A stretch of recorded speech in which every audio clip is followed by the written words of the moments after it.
So, one of the odd things about being Christian in this day and age is that we hold at the very heart and bedrock of who we are multiple perspectives, opinions, stories.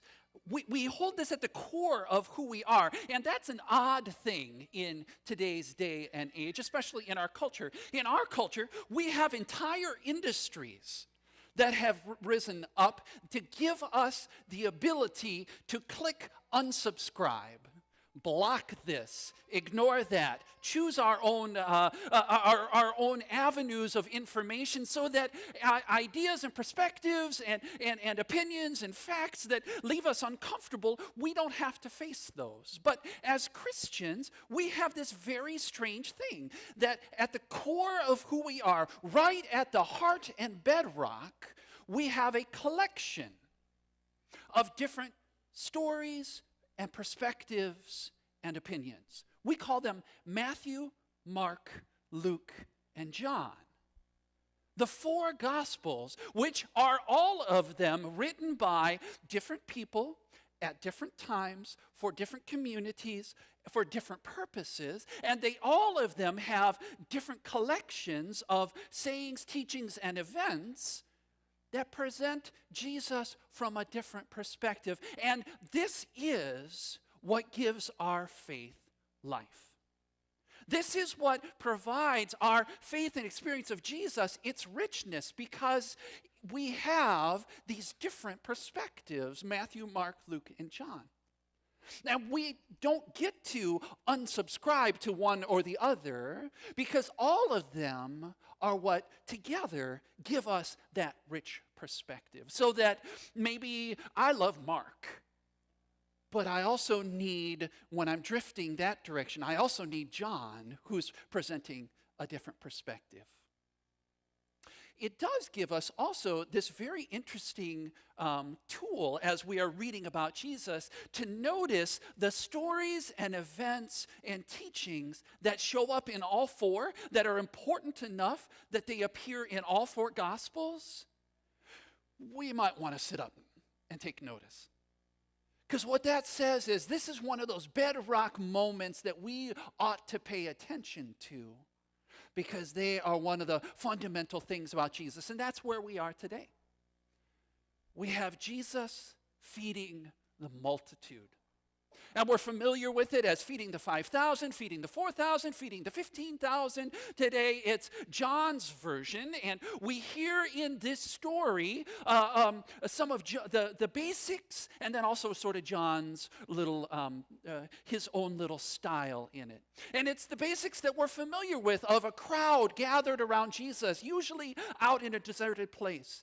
And they are more of them than they have ever seen before. Jesus at the heart, taking bread, lifting it up and breaking it, and everybody gets fed. Now, John puts his spin on it, and frankly, John drives me out of my mind because he's a terrible storyteller. He keeps doing this thing when he's telling a story, and he does it today too, that just as he's got the storyline going, and just as he's built up our interest and set the tension, he steps aside and then gives us a little reassurance. Now, Jesus knew what he was going to do all along. It's going to be okay. It's like in that movie Princess Bride, when the grandfather is reading the story to Fred Savage, to his grandson, and just as things are getting tense and interesting, he puts down the book and says, now you understand, she doesn't get eaten by the eels at this time. And Fred Savage says, what? He says, well, you looked nervous. I wanted to make sure you know it's going to be okay. John does this just as things get interesting. The crowd is coming. Jesus sees them coming. And he says, where are we going to find enough to provide the supper for them? It completely freaks out Philip, who says, oh, I don't know. I've never seen this many people. Where are we going to get enough? And then John steps aside and says, now Jesus knew what he was going to do all along. It's going to be okay. And then John goes on, and someone provides lunch. Jesus blesses it, breaks it, hands it out to the people, and there is enough. But John has this other detail that really caught my ear this week. And I wish I knew more about. I want to know who this kid is. Who is this little boy that Andrew says, there's a boy here who has a lunch, 5 barley loaves and 2 sardines. But what is that in the midst of all of these people? And I wish we knew more about this kid. How is it that he is close enough to Jesus and the disciples for them to know he's there?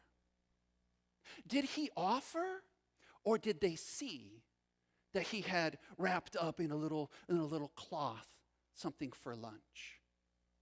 Who is he? Is he related to somebody there? And 5 barley loaves and 2 fish. That tells us something about him too.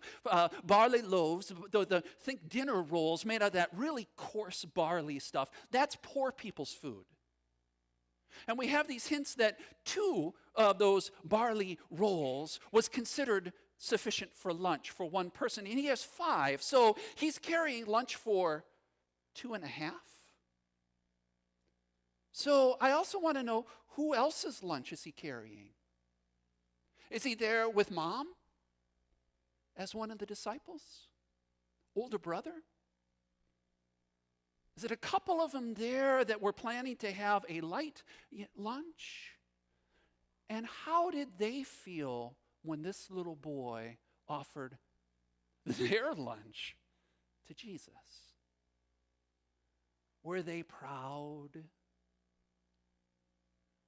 Were they upset? Did they want to hold that back and say, yeah, but we need to take care of our own here? Were they one of the voices saying, but what is that in the midst of all of these people? I want to know who this boy is. And what did it feel like for him to offer a little lunch? This is a light lunch to Jesus in the midst of all of these people.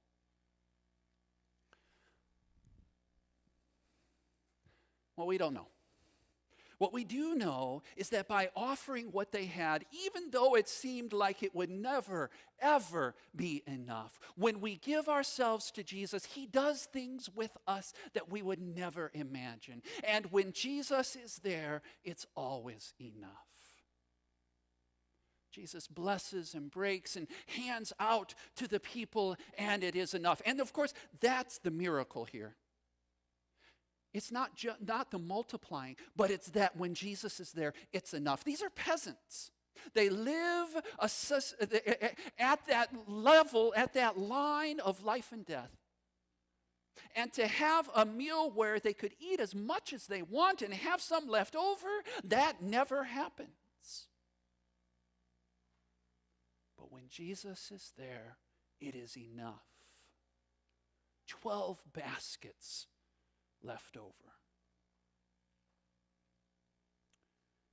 And so no wonder the people want to make Jesus king.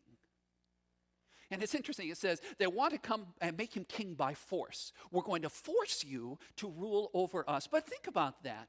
Think about the expectations we have for presidents and senators and mayors and governors too. One of the things we expect is for them to provide for us. Economy and provision, safety, security. And so when Jesus acts like that, of course they want to make him king. You gave us enough to eat. Let's make you keep doing that.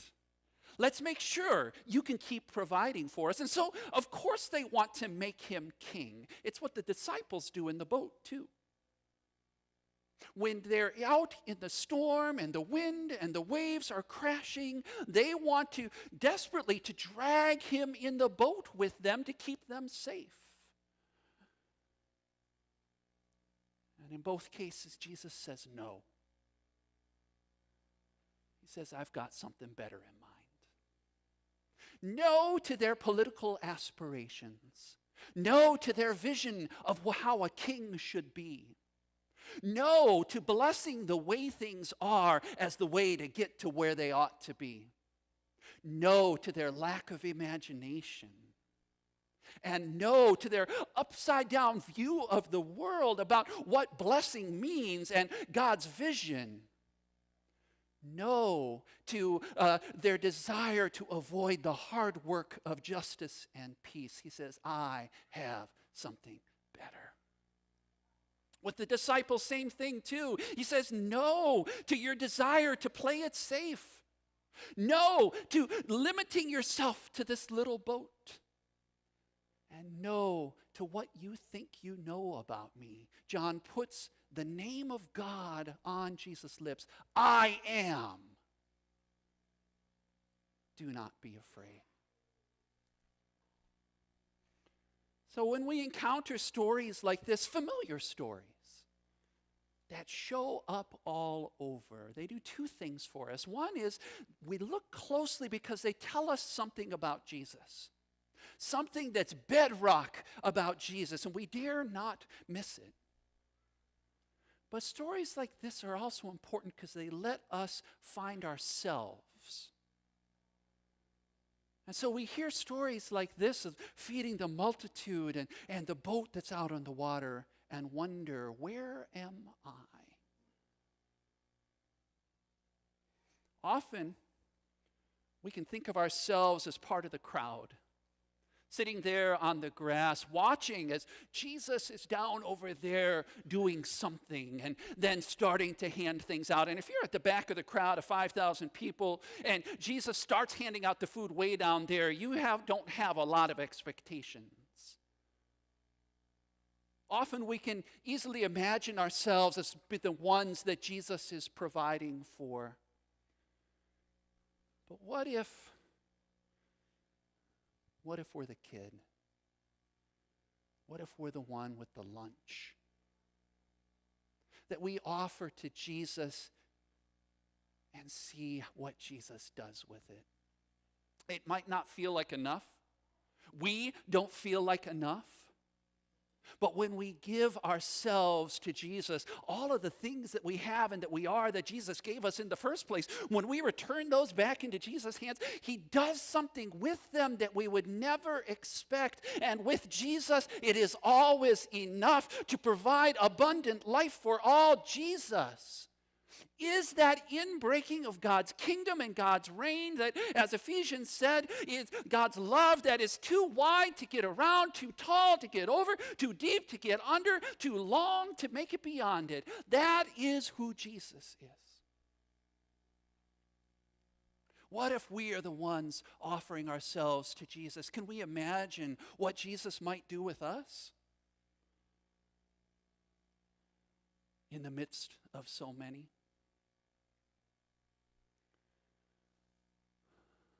Or often we feel like we're on the boat, right?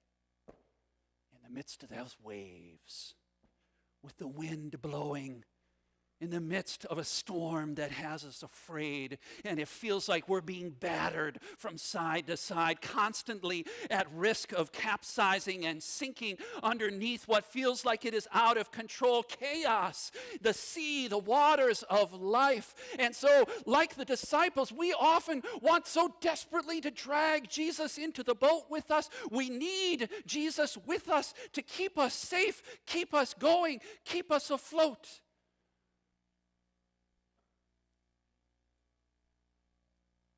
But what if Jesus holding his hand out is an invitation to get out of our boat?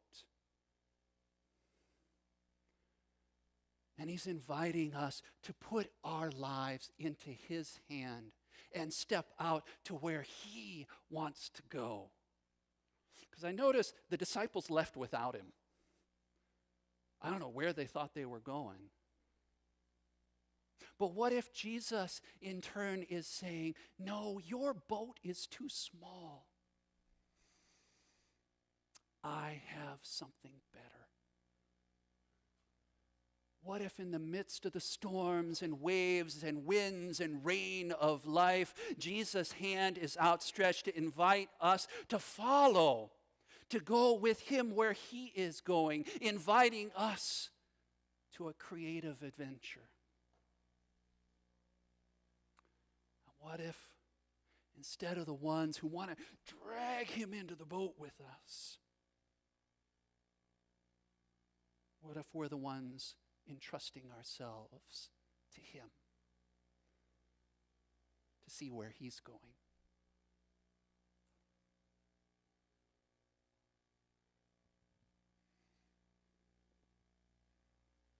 Christian faith is a strange thing in this world, isn't it?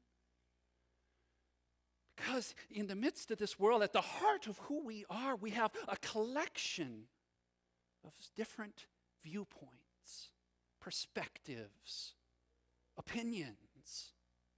We can't do without each other. And at the heart of who we are these four stories, these four storylines of Jesus, presenting Jesus from different viewpoints that teach us about who he is. And we need them.